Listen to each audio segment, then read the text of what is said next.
Hey everybody, welcome to day 3 of Breakfast with Bob. My name is Bob Babbitt. We're here at beautiful Clash Endurance, Miami. A gentleman who really sort of established himself, made a name for himself at what was then Challenge Daytona, the Challenge Championship. And I think it's the last time he was on one of these racetracks. Mr. Yo, Mr. Sam Long joins us. How you doing, Sam the Man? Doing great. Yeah, there we go. Sam the Man. Bob Babbitt has his own nickname for me. Yeah, the big unit, Sam the Man, yo. But I think when I look at your results from 2021, I can't do that without looking at 2020 Daytona, because I think that was the kickoff race where, we came to Daytona. It was $1.15 million in prize money. Everybody was there, and every European you spoke to was like, we're going to shut up that Sam Long guy. He's got a big mouth. We're going to lap him. And you were up there like second, third, fourth place right there the whole time and dropped to ninth. But don't you think that was a breakthrough race for you? Yeah, it's true. I mean, you're right. That kind of started the domino effect of Yes. all the racing I had last year. Really just everything taking off with social media, becoming a household name. And so it's pretty cool to be back where it all started. And I mean, it honestly gives me goosebumps because it's been a year and a half and you almost wouldn't recognize the Sam then to the Sam now, both in terms of a performance standpoint, but also just the athlete I am and the persona I am in the sport. Well, what's cool is that Ryan Bolton called me, and I had covered Ryan when he was, making the Olympic team in 2000. And he says, I'm coaching this great young man. He's going to be racing Nice at the 70.3 Worlds, and nobody's talking about him, but I think he's going to be great. And you didn't have a race you wanted to have there. But there's the truth, Bob. I was wondering why I got on your show there. I was like, no way Bob is having me on, and it's because my coach pulled some strings. He said, this guy's going to be great. And I love it when we get to meet new people because you never know when someone is going to become great like you have. And over the years, I remember we chatted, and you were, I think, living in your parents' basement and in the back of your truck. I mean, this is not, people see overnight success, but they don't realize the hard yards that got you here. Oh, God, yeah. I mean, I'm anything but overnight success. It's been tons and tons of work and so much work that I did, and sometimes I'd go to bed at night going, when the heck is this work going to show up? Because I was, in my opinion, putting the most work of almost anyone in and not seeing the results for a long, long time. And then it finally paid off, and I mean, I can say I just moved out of my parents' basement 4 months ago, so it hasn't been too long. I know. When we talked to Tri Club, I think you were just about to move out of your parents' basement. Yeah, literally, it was that next week I moved out.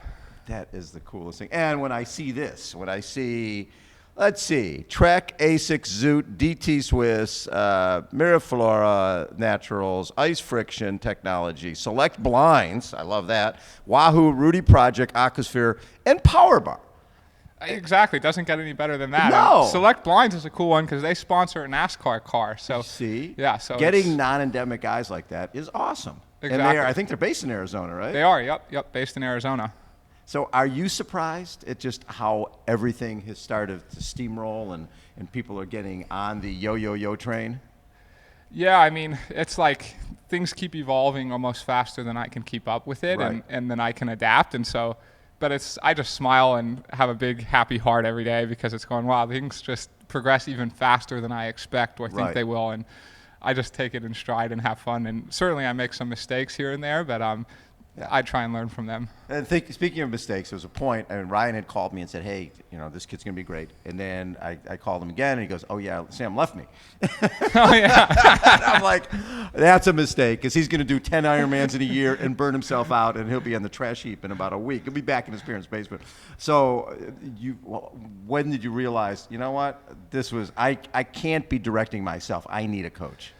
Yeah, so, I mean, I only left Ryan, my coach. It was like basically a month. And what happened is after Nice with the overseas travel is I was doing an Ironman 3 weeks after Nice, the 70.3 World Champs. And with the travel, I got sick. And Ryan didn't take my training down from Training Peaks. So I thought, oh gosh, I'm supposed to do all this training and here I am sick and I have an Ironman in 3 weeks. And we just had a little communication breakdown. Yeah. And at that age, I thought, oh, it's better to rather than just confront him and say, hey, take the training down, I'm not doing the training. I said, you're fired. And then he goes, but that was old stuff. Yeah, and he just said, oh, okay, well, best of luck. And then, I rested. I wrote my own I wrote 1 week of my own training, and I went and won my first Ironman. So you then thought, I said, I know it all. No, the exact opposite. At first, well, I guess for a week after I said, oh, I know it all, I can do it on my own. And then about a week after that, I said, wait a minute, I won the Ironman because of all the work Ryan did. And like, it would have just been much better to say, hey, Ryan, like, take the training down. Right. Like, he didn't expect me to do it. He just hadn't taken it down. And so I learned a lot from that. Like, okay, one, yes, his training was what got me there. But two, like, a coach-athlete relationship isn't meant to be perfectly happy all the time. Like, there's going to be disagreements. It's a relationship. Just like a marriage. Exactly. Or anything. There's going to be disagreements, and it's better to bring up those disagreements and talk about them rather than just run from them. So, I mean, one example where life and triathlon are one and the same, right? Well, and I look at, when you look at 2021 and just everything from, I put Daytona in there, but, third at 70.3 Texas, second at St. George with a great sprint with Lionel. And what I love about that is you were there a few years ago when Lionel and Sebi were having that type of battle. Yeah, exactly. At the exact same spot, right? Same spot, yep, exact same spot. Right at the bottom of that hill, you make that left turn. I saw both of them there, and I was like, oh my God, I want to be that one day. And that was how many years ago? I think 3 or 4 years ago. 4 years ago, maybe. Yeah. And now you're the guy exactly. coming down the hill. Yeah. With Lionel. With Lionel, yeah. It's like a dream come true. Oh, completely. I mean, Was it one of those things that if you had been off the front and won it, you probably wouldn't have been as happy as having that great battle and getting second? Yeah, absolutely. I mean, completely. I think if I look back, I do think my second at the 70.3 Worlds is the best result of my life so far. Yeah, absolutely. And also the most memorable one. But it wasn't a close race. I mean, Gustav was way ahead of me. Yeah. But as far as excitement, I don't know if I'll ever have a race as exciting as that battle with Lionel at St. George. I mean, even if I won Kona, it's unlikely that it would be that close, Yeah. But you never know. Yeah, I mean, things are we all changing, hope and dream for something like that. Yeah, so 13th at Ironman Tulsa, I know you weren't happy with that. But then Coeur d'Alene, I think, showed a lot about your patience and just all the preparation because it was hotter than crap. It was like one of the hottest days ever. You break the course record. You stayed patient. Lionel was ahead. You ran with him. Then you followed the you raced tactically, which I don't know if you'd ever really done before. Yeah, exactly. And I guess it's like if I look at Tulsa and in the transformation to that, I learned like there's a difference between racing 70.3 and racing Ironman. And racing, this race here, Clash Miami, like the shorter races, you have to be really reactive and aggressive and you have to respond really quick. And so I just had those, that battle with Lionel, and then I went into Tulsa and it was like I was so reactive and like, trying to jab instead of playing defense almost. And it's like after 180K on the bike, you do that, you get to the run and you just don't have any left. And so then I went into Coeur d'Alene and it's like, be tactical, but tactical in an Ironman means being patient and sticking to your strategy and staying within yourself. And I had all sorts of things go wrong. I mean, I took a wrong turn on the bike course early on. I lost about 45 seconds because of that. Then I got I rode the last 40 miles. I got a flat, so my rear tire was a little bit flat, but all throughout it, I was just like, keep your composure. Everything's all good. Trust your race plan. It's all going to work out. And it did, while, the 70.3 me, so to speak, would have been like, freaking out. Totally. And your race is over, and okay, if you're got a flat, try and attack and get more time, which doesn't make any sense, but that's sometimes how you think. Well, that's the way you think a race. mentally. Yeah, you're going I'm a racer. That's what I do. I go out the front and I try to bury people. Exactly, and it's like, at St. George it worked because leading into Snow Canyon with Lionel, I was like, okay, he's not biking quite as well as he normally does. Right. And so I was like, I'll attack him on Snow Canyon. And so then I did that, while in an Ironman, I mean, let's go to May St. George, the Ironman World Championships. It's probably not going to be a smart decision to push Snow Canyon at 400 watts. I don't think. So 70.3 Worlds, and you look at your splits, like 2 hours for the bike, and you just had a great race. And Gustav had a better race. You sort of have to look at it and go, Plain if and someone simple, told me before, these are your splits, will you take those? You had to go, absolutely. In a heart rate, right? So the cool part about that race was the fact that you'd off a Collins Cup where Sam Appleton and Jan beat up on me like I was their little brother. They were like, he is the redheaded stepchild. We are going after this guy. And they were like, we swim together and then we get rid of this guy. But meanwhile, I think your time was still like the seventh fastest of everybody in all the races. You got third in that heat and you couldn't see the buoys and all the rest of that. You were way behind out of the water, but you still had a really good race. But you came back after that and leading in the 70.3 St. George, realized that, open water is different than swimming in a pool. And I've got to figure out how to not lose that much time. And that's where Tyler Butterfield came in, and Andre Lopez, and you guys would, I think it was Tyler who found the little lakes that the barista had access to, and they taught you that, you have to attack. It's an aggressive part of the swim, right? You can't sit back and go, oh, Ben Knut's a better swimmer, I'll sit back. He's going to be gone. Exactly. You have to get up there and act like you belong and be aggressive, right? And then you weren't that far back out of the water there at 70.3 2 minutes, which is still, it's definitely still a significant margin, but it's nothing compared to 4:50, which I was 3 weeks earlier at Collins Cup. Exactly. So when you come out of the water and see that you're 2 minutes back, you're going, okay, I'm right where I need to be.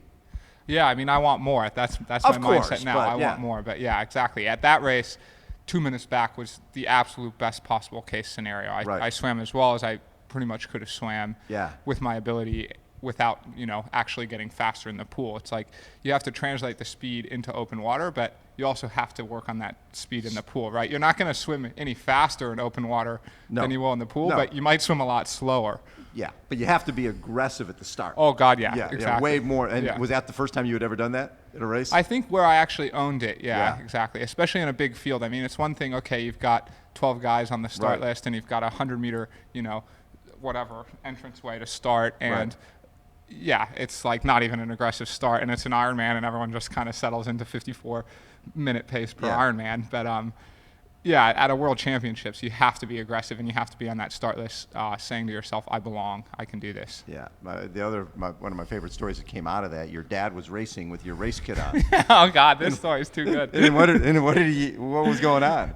Everyone was like telling him, wow, you're having a really bad day. Your dad's in the 60-64 division. Yeah, 60-64 division, and he got third in his age group. He's getting third in his age group, and he came off the bike. I think he started the run in first in his age group, and then, he never really runs over 5 miles, so he didn't quite know what he was doing, and everyone's telling him, wow, you're having a really bad day. He thought he was you. Yeah, because he was wearing my kit, my race kit. That is hilarious. That is nice.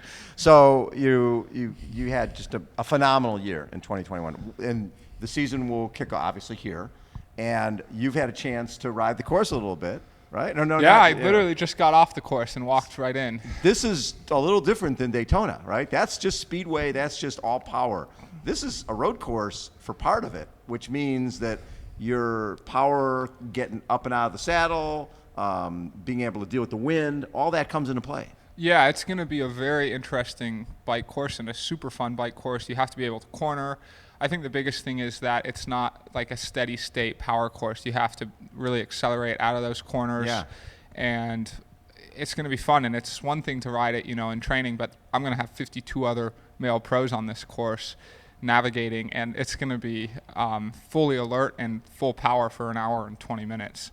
So most people are thinking, okay, Sam Long's going to go to Ironman St. George, right, and try to win a world championship there, and then he's going to go to Kona and try to win that one. Then he's going to go back to St. George. But Kona's not in play this year, or is it? We'll see. I don't want to answer that quite yet, Bob. We'll see. So you'll see how it goes at St. George and then play it from there. No, I have a plan, but I'm just not revealing the plan now. There's nobody here. There's another guy in the room. That's it. There's nobody here. But so for sure St. George. Absolutely St. George. Yeah. That and one other big Ironman for the year. Oh, and then but there's still a Collins Cup and there's all that other. And Dallas and up in Canada too. Yeah. Canadian Cup. Yeah, I'm more excited for Dallas with it being on home soil to kind of defend our turf, and then. Obviously, I was second at 70.3 World, so I'm really looking forward to going back there. And St. George is my calling this year, basically. Yeah, it really is. You're going to spend some time leading in, living up at St. George. I'll go there like a week ahead of time. Okay, thankfully, I know the course. I've trained there probably for about 6-7 weeks in my life, so I've ridden the Ironman course. Oh gosh, at least 20 times in my life. So the other race that was pretty fun is watching you get second at an Xterra race, and that was really where you got started. But was that fun to get back to your roots a little bit? Yeah, it was just a really fun race, and I did it. It was like 3 weeks after an Ironman, so I actually went into like vacation mode, which was the best possible vacation mode. I went up to 10,000 feet and I just swam in an open water lake, and I just mountain biked in the wildflowers up in the Colorado high country for 10 days, 12 days leading into it, and that was my preparation. But it was fun, and it also kind of built the base for the final block into St. George. And that course, Xterra Beaver Creek, I have 2 seconds and a third there. So I really want to win an Xterra. It's like a lifelong goal of mine, and I keep on getting stunted. And Sam Osborne is here. He's racing tomorrow. Sam will be here in he's who like beat me. 5 minutes. Yeah, just a terrific athlete. And so he beat me there, and he was just the better guy. And so, he beat me on the technical ability on the bike. So let's hope that's not the same. The same isn't true tomorrow. Well, and it's interesting because I think a lot of people are like, oh, it's funny. We start out with Sam, and then we have Sam and Samantha. So it's like Sam. It's the Sam show. Sam show. But people don't understand how tough Xterra athletes are. So whenever I see an Xterra athlete coming to the road, if they've had some time to be in aero bars, it's they know how to suffer. Yeah, and they're just resilient, and particularly, Sam Osborne's a great runner. Yes. You look at his time on a course at Beaver Creek. It's at 9,000 feet. It's 10K, and you climb like 2,000 feet or 1,500 feet over 10K. That's the elevation of St. George over 10K, and the times on paper are terribly slow. It's like 39 minutes or something. But it's single track uphill at 9,000 feet, and that says something about your VO2 max doing that. Yeah, I always like that when people are like, oh, they're from the off-road, they won't be able to. I'm like, no, they bring in some oxygen capacity. Yeah. Well, let's look at Flora Duffy, right? Exactly. She's a great example. She's got to have something. I think she's got 5 or 6 Maui titles now, and obviously an Olympic gold medalist. So they go hand in hand. Xterra, that transfers over really well. So the rest of the season you'll sort of play it out as it goes. So you'll go St. George and then see from there. Yeah. Yep. Exactly. Love it, Sam the man. Always such a pleasure to chat. And thanks again for coming out to San Diego Triathlon Challenge and being at our C event. People still buzzing about that. It's taking your weekend when you don't have that many free weekends to come out there and spend time with our kids was. I really appreciate that. Yeah, of course. The Challenge Athletes Foundation and your weekend there, I really want to come back. Hopefully it works with the race schedule this year and in the future, because it's such a good weekend. And thank you, Bob, for all you do for the sport and for the Challenge Athletes Foundation. And you're going to be at LA Tri? I'll be there, You're going to be part of our team. Yep, exactly. You're going to be one of our teams. We better find you a good swimmer. A good swimmer, exactly. Find me a better swimmer than I am myself. Yeah, so we've got, this is something that is going to be announced very shortly, is PTO and CAF have come to an agreement where we're going to have 5 CAF men and 5 CAF women doing the swim, and then 5 PTO men, including yourself, and 5 PTO women doing the bike, and then celebs doing the 10K runs. That's going to be a pretty fun day. And international television, it should be pretty cool. Yeah, it'll be fun. Exactly. Love it. Sam, as always, thanks so much for taking time, and good luck on Friday. Thank you, Bob. Cheers. All right. Sam Long, the big unit. Yo. Sam the man has been our guest. Thanks, everybody, for tuning in.